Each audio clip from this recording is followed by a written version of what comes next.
Welcome back, guys. Today we will start from circuit analysis. Let's begin with the basics. Here we need to understand some terms to explain some important concepts which we will use in the future. We use these terms to define the type for our elements. Circuit topology. Circuit topology mainly consists of three things: branch, mesh, and node. Let's assume a circuit with various resistors and a battery. The points connecting these components are known as nodes. Clearly see that the nodes can occur in a straight line too. The component which can be represented as a straight line will be known as a branch. From here, we must find the degree of each node. Degree of the node means that how many number of branches are connected to a node. The node which is connected to only two branches is known as simple node, and the nodes having degree greater than 2 are known as principal node. To check whether you have calculated correctly, simply add all degree of nodes.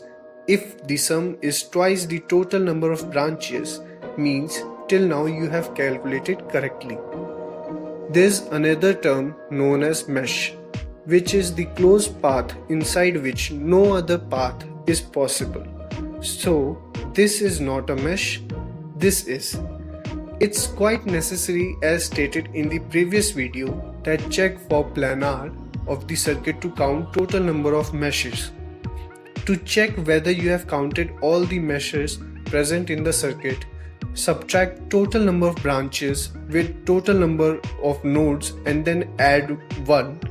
This will give you the number of all possible meshes. Loop is any path in the circuit, which means all meshes and other paths which were not considered as meshes just because there was a path inside will be considered as loops. Because of this, meshes are sometimes called as an independent loop. This information can be very handy when we will apply Kirchhoff's law, as there are two laws, KVL and KCL, in competitions like gate, which can make a trap where you may waste time.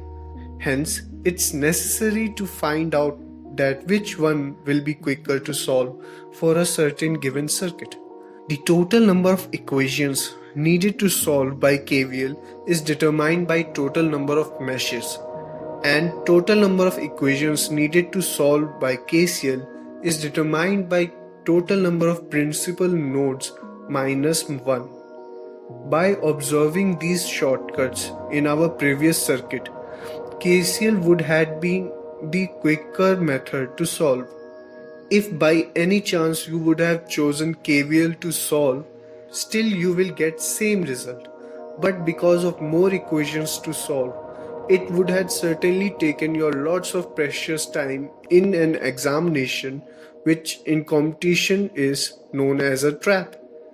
So always question before applying a Kirchhoff's law, KVL or KCL. Thank you for watching this video. Make sure to subscribe this channel and press bell icon so that you will get updated to our next upcoming videos.